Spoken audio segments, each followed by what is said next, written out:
Bonjour, je suis Lynne Boyer, rédactrice en chef du Guide des vacances au Québec.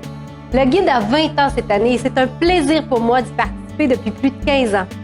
Toujours à la recherche de coups de cœur, je me promène un peu partout au Québec et je suis toujours aussi émerveillée par ses beautés et ses activités originales. Vous voulez en savoir plus sur mes coups de cœur? Suivez-moi! C'est vrai, il y a des centaines de kilomètres qui séparent Montréal de Mingan, mais la route pour se rendre dans la région du Duplessis est tellement belle qu'on ne voit pas le temps passer.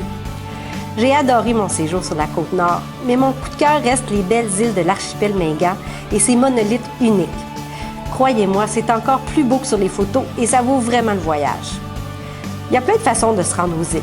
Moi, j'avais choisi un bateau qui fait la navette entre plusieurs îles pour une excursion d'environ 5 heures.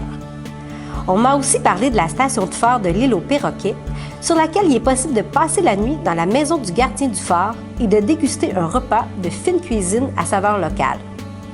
Parlant de repas, j'ai aussi un secret gourmand à vous confier.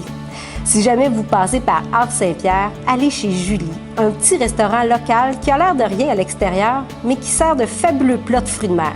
Un repas que vous n'oublierez pas de sitôt, je vous en donne ma parole. J'espère que je vous ai donné envie de découvrir ce beau coup de cœur. Si vous désirez plus d'informations ou encore d'autres idées de vacances ou de sorties, je vous invite à consulter le Guide des vacances au Québec ou à consulter notre nouveau site Web. Vous y trouverez entre autres un guide virtuel complet, des suggestions d'activités pour vos vacances et un calendrier des événements. Vous pouvez participer aussi à notre concours et gagner de fabuleux forfaits vacances. Voilà, il ne me reste plus qu'à vous souhaiter d'excellentes vacances. Qui sait, on se recroisera peut-être dans l'une des belles régions du Québec. À bientôt!